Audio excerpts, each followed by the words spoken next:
بسم اللہ الرحمن الرحیم۔ السلام علیکم ورحمۃ اللہ وبرکاتہ۔ حضرت ابوبکر صدیق رضی اللہ تعالیٰ عنہ نے ارشاد فرمایا، جو کوئی 5 وقت نماز پڑھتا ہے وہ اللہ عز و جل کی حفاظت میں ہے، اور جس کی حفاظت اللہ کرتا ہے اسے کوئی نقصان نہیں پہنچا سکتا۔ جو کوئی رونے سے ڈرتا ہے وہ رونے والوں سے بھلائی کرنا سیکھ لے۔ صدقہ فقیر کے سامنے عاجزی سے باادب پیش کرو، کیونکہ خوش دلی سے صدقہ دینا ہی قبولیت کا نشان ہے۔ حضرت ابوبکر صدیق رضی اللہ تعالیٰ عنہ نے ارشاد فرمایا، اگر کوئی تم سے نصیحت مانگے تو اسے صحیح اور مخلص مشورہ نصیحت دو۔ حضرت ابوبکر صدیق رضی اللہ تعالیٰ عنہ نے ارشاد فرمایا، ہر چیز کا ثواب کا اندازہ ہے مگر صبر کے ثواب کا کوئی اندازہ نہیں۔ انسان خود عظیم نہیں ہوتا، اس کا کردار عظیم ہوتا ہے۔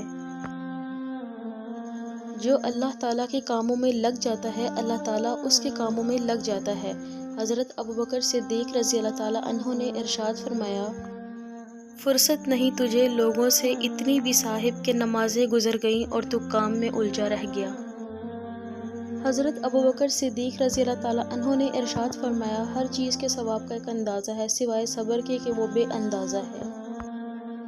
جو جسم رزق حلال پر پلے وہ کبھی بھی جنت کا حقدار نہ ہوگا۔ حضرت ابوبکر صدیق رضی اللہ تعالیٰ عنہ نے ارشاد فرمایا، مزید ایسی اچھی اور اسلامک ویڈیوز دیکھنے کے لیے ہمارے چینل ماریو وائس کو سبسکرائب کریں۔ اللہ حافظ۔